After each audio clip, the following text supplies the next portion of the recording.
The ultimate rivalry El Clasico of IPL Chennai versus Mumbai అనమాట. కొంతమంది అయితే దీన్నే సీజన్ ఓపెనర్ లాగా ఫీల్ అవుతున్నారు. అలాంటి క్రేజ్ ఉంటుంది చెన్నై వర్సెస్ ముంబై మ్యాచ్ అంటే. ఈ మ్యాచ్ 23rd మార్చ్ జరగబోతోంది. నైట్ 7:30కి మ్యాచ్ చెపక్ గ్రౌండ్లో జరగబోతోంది అనమాట. సో ఈ వీడియోలో మనం చాలా ఇంపార్టెంట్ విషయాలు తెలుసుకుందాం. ఎందుకంటే ముంబైకి వచ్చిన కష్టం ఏ టీంకి రాకూడదు, చాలా పెద్ద కష్టమే వచ్చింది.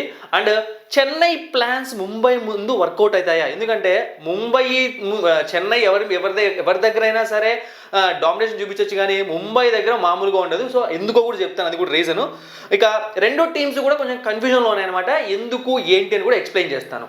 సో ఈ వీడియోలో మనం డీటెయిల్డ్ పిచ్ రిపోర్టు, దాంతోపాటుగా డీటెయిల్డ్ హెడ్ టు హెడ్, అలాగే ప్లేయింగ్ 11, 7 కీ మ్యాచ్అప్స్, సో అలాగే game changers, X factor players, prediction, so ఇవన్నీ కూడా తెలుసుకోబోతున్నాము. అండ్ ఇంత పెద్ద మ్యాచ్ మనం ఒక్కసారిగా ఎవరు గెలుస్తారో చెప్పడం అంత ఈజీ కాదు. ఈ వీడియో అనాలిసిస్ లాగా చూడండి. సో మెయిన్గా నా ఒపీనియన్ అనేది ఏమవుతుంది, ఏంటి పరిస్థితి, టాస్ పడ్డాక జస్ట్ షేర్ చేస్తాను అనమాట. అది కరెక్ట్ అవుతుందో లేదో తెలుసుకుందాం. సో చెపక్ గ్రౌండ్ పిచ్ రిపోర్ట్తో ఫస్ట్ మనం స్టార్ట్ చేద్దాము. సో పిచ్ క్యారెక్టరిస్టిక్స్ ఎలా ఉంటాయో చూసాము అంటే, బేసిక్గా average batting wicket, super batting wicket కాదు. బట్ కొన్ని టైమ్స్ వస్తూ ఉంటుంది 170, 180, కొన్నిసార్లు 200కి వచ్చిన సందర్భాలు కూడా ఉన్నాయి. బట్ యావరేజ్గా చూసాము అంటే 130 to 160 మధ్యలో ఎక్కువగా స్కోర్స్ వస్తూ ఉంటాయి ఇక్కడ. ఇక చేజింగ్ అనేది ఈ గ్రౌండ్లో కొంచెం డిఫికల్ట్ అబ్బా. ఇది ఎందుకంటే మనం చూస్తున్నాం చాలా సంవత్సరాలుగా. ఎందుకంటే మ్యాచ్ వెళ్ళే కొద్దీ చాలా స్లో అయిపోతుంది. ఆ పరిస్థితి కారణంగా ఇది చేజింగ్ కొంచెం కష్టం అవుతుంది. ఇక బౌలింగ్ విషయానికి వచ్చాము అంటే స్పిన్నర్స్కి ప్యారడైజే, ఇందులో ఎటువంటి డౌట్ లేదు. ఇక్కడ రాజ్యం వెళ్తారు. సో ఫాస్ట్ బౌలర్స్కి పెద్దగా అంటే ఫస్ట్ నుంచి కూడా అంత ఇంప్రూవ్మెంట్ ఏమి ఉండదు, కానీ స్టార్టింగ్లో ఏమన్నా అనుకూలిస్తే అనుకూలించవచ్చు. ఇక ఆల్రెడీ చెప్పాను అనమాట, ముందుకు వెళ్ళే కొద్దీ పిచ్ చాలా స్లో అయిపోతుందని చెప్పి. డ్యూ ఫ్యాక్టర్ ఉంటుందా? ఎస్, ఖచ్చితంగా డ్యామ్ షూర్గా చెన్నైలో డ్యూ ఫ్యాక్టర్ ఉంటుంది. సో అది ఎక్కువ తక్కువ అని మనకి మ్యాచ్ స్టార్ట్ అయ్యాక తెలుస్తుంది. ఇక టాస్ ఫ్యాక్టర్. సో ఇక్కడ టాస్ అనేది చాలా ఇంపార్టెంట్ అనమాట. టాస్ గెలిచిన టీం ఫస్ట్ బ్యాటింగ్ తీసుకోవడం చాలా బెటర్, కానీ చెన్నై మాత్రం సెకండ్ బ్యాటింగ్ తీసుకునే ఛాన్స్ ఉంటుంది టాస్ గెలిస్తే. బట్ ఫస్ట్ బ్యాటింగ్ తీసుకోవడం చాలా బెటర్ అనమాట ఇక్కడ. ఇక ఈ గ్రౌండ్ స్టాట్స్ విషయానికి వచ్చామంటే త్వరగా అయిపోకూడదాము. 140 మ్యాచెస్ జరిగితే ఇక్కడ 72 ఫస్ట్ టైం బ్యాటింగ్ చేసిన టీం, సెకండ్ టైం బ్యాటింగ్ చేసిన టీం 66. సో టై 2 times అయింది. Average first inning score 159, average second inning score 140. So Chennai versus Mumbai head to head fight చూసాము అంటే మ్యాచెస్ 39, అందులో 18 times చెన్నై గెలిస్తే ముంబై 21 times గెలిచింది. సో ఇక్కడ ఇప్పుడు మీకు ట్విస్ట్ చెప్తాను అనమాట. చెపక్లో అంటే టోటల్ ఐపీఎల్ హిస్టరీలోనే చెన్నై వన్ ఆఫ్ ద కాదు, best strongest team in home ground అనమాట. బట్ అంత స్ట్రాంగ్ ఉన్న టీం అంటే అన్ని టీమ్స్ పైన డామినేషన్ ఉంటుంది. చెన్నై చెపక్లోకి వెళ్ళామంటే మిగతా టీం వాళ్ళు ఓడిపోతారని ఫిక్స్ కావాల్సిందే. కానీ ముంబైకి చెన్నై పైన డామినేషన్ అంటే నమ్ముతారా? సో చూడండి, టోటల్గా చెపక్ గ్రౌండ్లో ఇద్దరి మధ్య 9 మ్యాచెస్ జరిగితే అందులో 3 సార్లు మాత్రమే చెన్నై గెలిచింది, 6 సార్లు ముంబై గెలిచింది. సో ఇక ఓవరాల్గా చూసుకున్నామంటే బ్యాటింగ్ ఫస్ట్ చేసినప్పుడు CSK 8 times, Mumbai 10 times.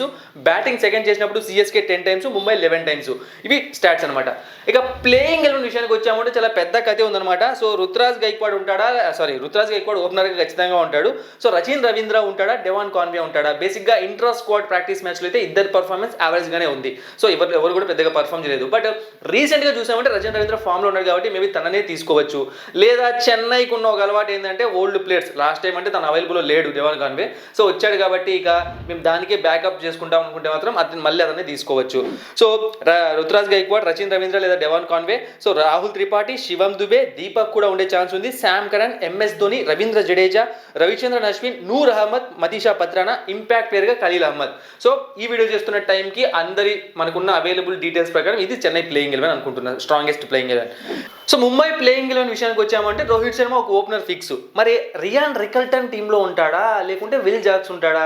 So ఇప్పుడు రియాన్ రికల్టన్ని పెట్టుకునే ఛాన్సెస్ కూడా కనిపిస్తున్నాయి అనమాట. ఎందుకంటే కొంచెం గట్టిగానే ప్రాక్టీస్ చేస్తున్నాడు, మంచి ఇంప్రూవ్మెంట్ మంచి ప్రోగ్రెస్ కూడా చూపిస్తున్నాడు ప్రాక్టీస్ సెషన్స్లో. ఇది చూసామంటే ఖచ్చితంగా ప్లేయింగ్ 11లో ఉండే అవకాశం ఉందన్నమాట. సో అలా జరిగితే విల్ జాక్స్ని ఎక్కడ ప్లేస్ చేస్తారు? సో నేను ఫస్ట్ నుంచి చెప్తుంది ఏంటంటే, విల్ జాక్స్ ఓపెనర్ కాకుండా వేరే ప్లేస్లోకి వెళ్తే మిగతా వాళ్ళ బ్యాటింగ్ ఆర్డర్స్ అన్ని తారుమారు అయిపోతాయి. సో మేబీ నాకు తెలిసి హార్దిక్ పాండ్యా లేడు కాబట్టి ఈ టైంలో ఆ స్లాట్ని విల్ జాక్స్కి ఇవ్వచ్చు అనమాట. లేదా ఇంపాక్ట్ ప్లేయర్గా కూడా తను యూజ్ చేసుకోవచ్చు బ్యాటింగ్ పరంగా. సో ఈ విధంగా ప్లాన్ చేస్తారో అనిపిస్తుంది. ఇక ఇక ఏమంటారు, జస్ప్రీత్ బుమ్రా లేడు కాబట్టి ఇప్పుడు అక్కడ ఎలాగో చెపక్లో ఆడుతున్నారు, ఫాస్ట్ బౌలర్స్ కన్నా స్పిన్నర్స్కి ఎక్కువ ఇంపార్టెన్స్ ఇవ్వాలి కాబట్టి ఇద్దరు స్పిన్నర్స్తో వచ్చే ఛాన్స్ ఉంది.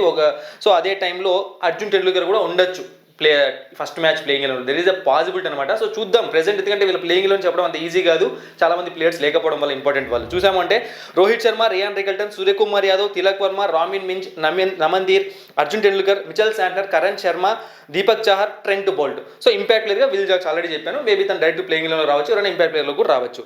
ఇక చెన్నై ముంబైలో కీ మ్యాచ్అప్స్ ఏంటి, ఎవరి కోసం మనం ఈ మ్యాచెస్ చూడాలి, ఏంటి ఆ ఇంట్రెస్టింగ్ టాపిక్స్ చూసాము అంటే ట్రెంట్ బోల్ట్కి చెన్నై వాళ్ళు గట్టిగా భయపడే ఛాన్స్ ఉందన్నమాట. ఎందుకంటే ట్రెంట్ బోల్ట్ స్పెషాలిటీ ఏంటి, ఫస్ట్ 2-3 ఓవర్లో లేదా ఫస్ట్ ఓవర్లోనే కనీసం 1-2 వికెట్లు తీసుకోవడం, మనోడు అదే చేస్తుంటాడు ఎప్పుడు. సో బుమ్రా లేకున్నా సరే ట్రెంట్ బోల్ట్ ధైర్యం ముంబైకి ఉంది. సో అదే టైంలో వాళ్ళ కెప్టెన్ అంటే రుతురాజ్ గైక్వాడ్ పైన మంచి రికార్డు ఉందన్నమాట. 23 రన్స్ ఇచ్చి 3 టైమ్స్ అవుట్ చేశాడు, స్ట్రైక్ రేట్ 88.5. T20 ఫార్మాట్ గురించి మాట్లాడుతాము, స్ట్రైక్ రేట్ కనిపించట్లేదు, రన్స్ తక్కువ ఉన్నాయి, 3 టైమ్స్ అవుట్ అయ్యాడు. సో ఇది ఖచ్చితంగా అలారం అవుతుందన్నమాట.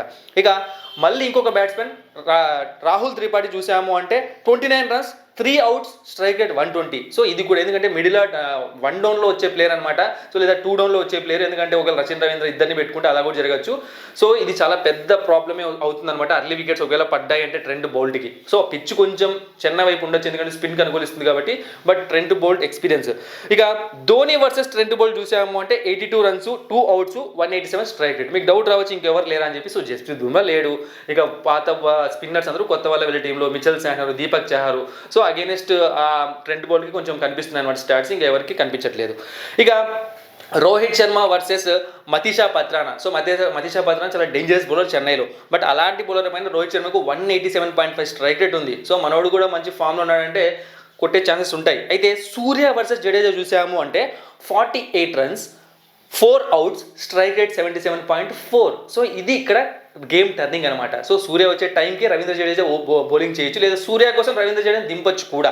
ఇక Surya versus Pathirana and Sam Curran ఇద్దరిది చూసామంటే సూర్య ఇక్కడ 80 రన్స్, 6 టైమ్స్ అవుట్ అయ్యాడు ఇద్దరు బౌలింగ్లో, 3 టైమ్స్. స్ట్రైక్ రేట్ ఉంది 200, బట్ వికెట్స్ అయితే ఇచ్చేస్తున్నాడు, మనోడు ఆగడం లేదనమాట, కొడుతున్నాడు, వెళ్ళిపోతున్నాడు త్వరగా.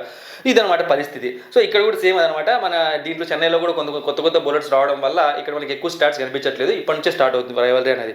సో సిఎస్కేలో గేమ్ చేంజర్స్ ఎవరు, సో ఖచ్చితంగా రుతురాజ్ గైక్వాడ్, వాళ్ళకు మంచి స్టార్ట్స్ రావాలి, మినిమం గ్యారంటీ ప్లేయర్ అనమాట, ఖచ్చితంగా రన్స్ చేస్తూ ఉంటాడు. ఇక 15 ఇన్నింగ్స్లో చెపక్ గ్రౌండ్లో రుతురాజ్ గైక్వాడ్ 706 రన్స్ చేశాడు, యావరేజ్ 58.8, స్ట్రైక్ రేట్ 140 ఉంది. ఇక నెక్స్ట్ శివం దుబే. సో ఎందుకు వీళ్ళకు గేమ్ చేంజర్ అంటే, సో ఆ పిచ్ ఏంటి, చెపక్ స్పిన్ పిచ్. సో శివం దుబే బాగా ఆడేది స్పిన్ అనమాట. సో అంటే మిగతా వాళ్ళు స్ట్రగుల్ అయ్యే చోట తను బాగా ఆడడానికి స్కోప్ ఉంటుంది కాబట్టి టీంకి యూజ్ అవుతాడు. సో 15 ఇన్నింగ్స్లో 401 రన్స్, యావరేజ్ 36.5, స్ట్రైక్ రేట్ 166. ఇక జడేజా. సో బ్యాటింగ్ పరంగా కాదు, బౌలింగ్ పరంగా జడేజాకు చాలా ఎక్స్పీరియన్స్ ఉంది చెపక్లో, చాలా మ్యాచ్ విన్నింగ్ స్పెల్స్ వేసాడు తను. సో 44 ఇన్నింగ్స్లో 34 వికెట్స్, ఎకానమీ 6.75, యావరేజ్ 22.9. సో ఇది. సో అశ్విని మర్చిపోకండి, ఇక నేను మెన్షన్ చేయకున్నా సరే తను one of the game changer అనమాట, ఎందుకంటే తనకు అది హోమ్ గ్రౌండ్ కాబట్టి. ఇక ముంబై గేమ్ చేంజర్స్ విషయానికి వచ్చామంటే రోహిత్ శర్మ ఆబ్వియస్లీ, ఎందుకంటే ఇక్కడ మిగతా ఎవరికి కూడా పెద్ద స్టాట్స్ కనిపించట్లేదు, ఎక్కువ ఎక్స్పీరియన్స్ కూడా లేదు ఈ టీంలో ఉన్న వాళ్ళకి అగైన్స్ చెన్నై. రోహిత్ శర్మకు అవుట్మోస్ట్ ఎక్స్పీరియన్స్ ఉంది ఇప్పుడున్న ప్లేయింగ్ ఎలెవెన్లో, తనే టీంని గైడ్ చేయాలి ఫస్ట్ నుంచి బ్యాటింగ్లో ఇది. ఇక సూర్యకుమార్ యాదవ్ చూసాము అంటే 9 ఇన్నింగ్స్లో 300 రన్స్ కొట్టాడు, యావరేజ్ 37.5, స్ట్రైక్ రేట్ 131. సో ఇది పరిస్థితి. సో రోహిత్ శర్మ స్టాట్స్ ఎందుకు చెప్పలేదంటే బేసిక్గా రోహిత్ శర్మకు పెద్ద యావరేజ్ కూడా లేదు చెపక్లో. ఇక మిచెల్ శాంట్నర్ ఈ చెపక్ గ్రౌండ్లో తనకు ముంబైకి గేమ్ చేంజర్ అయ్యే అవకాశం ఉంటుంది అనమాట. ఎందుకు అంటే, సో మనోడికి ఆ కండిషన్స్ తెలుసు, అక్కడ తక్కువ ఆడిండొచ్చు, కానీ అక్కడ ఉన్నాడు చాలా సంవత్సరాలు టీంలో ఉన్నాడు, అదే హోమ్ గ్రౌండ్లో అతను ప్రాక్టీస్ చేస్తుంటాడు. సో వీళ్ళు ఇప్పుడు స్పిన్గా ఇతనే లీడ్ చేసే ఛాన్స్ ఉంది ముంబై ఇండియన్స్ టీమ్ని. ఇక ఎక్స్ ఫ్యాక్టర్ ప్లేయర్స్ ఎవరు, సో సిఎస్కే ఎక్స్ ఫ్యాక్టర్ చూసామంటే నూర్ అహ్మద్. ఆబ్వియస్లీ గేమ్ని ఇలా చిటికలో టర్న్ చేసే ఛాన్స్ ఉంటుంది, తను ఒకవేళ పర్ఫెక్ట్గా సెట్ అయ్యాడంటే ఆ పిచ్కి. ఇక నెక్స్ట్ ముంబై ఎక్స్ ఫ్యాక్టర్ చూసామంటే తిలక్ వర్మ. సో మిడిల్ ఆర్డర్లో ఎందుకంటే రోహిత్ శర్మ ఫెయిల్ అయినా, సూర్యకుమార్ యాదవ్ ఫెయిల్ అయినా, ఇప్పుడు టీం హార్దిక్ పాండ్యా కూడా లేడు కాబట్టి ఫస్ట్ మ్యాచ్కి ఆదుకోవాల్సింది తిలక్ వర్మ మాత్రమే. తను మినిమం గ్యారంటీ ప్లేయర్, ఇక్కడ రుతురాజ్ గైక్వాడ్ ఎట్లా, ఇక్కడ తిలక్ వర్మ అట్లా. సో అందుకే తను ఎక్స్ ఫ్యాక్టర్ అవుతాడు అనమాట, బాగా ఆడితే స్పిన్ కూడా బాగా ఆడతాడు కాబట్టి. సో మరి ఈ మ్యాచ్లో ఎవరు గెలుస్తారు, సో ఇది అనాలిసిస్ మొత్తం చూశారు కదా, మెయిన్గా ఎవరు గెలుస్తారు నా ఒపీనియన్ అనేది నేను టెలిగ్రామ్ ఛానల్లో షేర్ చేస్తాను అనమాట, డిస్క్రిప్షన్ బాక్స్లో లింక్ ఉంది, వెళ్ళి జాయిన్ అవ్వండి. సో అడ్వాంటేజెస్ చూసాము అంటే ఖచ్చితంగా సిఎస్కేకి చాలా అడ్వాంటేజ్ ఉంటుంది, పిచ్ పరంగా కావచ్చు, లేకుంటే ప్లేయర్స్ పరంగా కావచ్చు. కానీ అదే గ్రౌండ్లో ఇక్కడ వీళ్ళకు ముంబై వాళ్ళకి ఎక్కువ అడ్వాంటేజ్ ఉంది, అంటే అడ్వాంటేజ్ అంటే వాళ్ళపైన డామినేషన్ ఉంది. కానీ ఇక్కడ ఇంపార్టెంట్ కీ ప్లేయర్స్ మిస్ అవుతున్నారు కదా, హార్దిక్ పాండ్యా లేకపోవడము, ఎందుకంటే హార్దిక్ పాండ్యా స్పిన్ అద్భుతంగా ఆడతాడు, అదే టైంలో బుమ్రా లేకపోవడము. సో ఇప్పుడు ఉన్న ప్లేయర్స్తోనే అది అవుట్పుట్ తెచ్చుకోవాలి వీళ్ళ వైపుకి. సో ఎక్కువగా చూసామంటే ఒక 65% చెన్నైకి ఉంది ఫేవర్, 35% మాత్రమే ముంబైకి ఉంది. ప్రెజెంట్ ఉన్న సిచ్యువేషన్స్లో ప్లేయింగ్ ఎలెవెన్ ప్రకారం అది. సో టాస్ పడ్డాక లేకుంటే ప్లేయింగ్ ఎలెవెన్ చూశాక మన డెసిషన్ మారితే మీతో మళ్ళీ నేను చెప్తాను. Thank you for watching and supporting మీ. మరిన్ని ఇంట్రెస్టింగ్ వీడియోస్ కోసం సబ్స్క్రైబ్ చేయడం మర్చిపోకండి.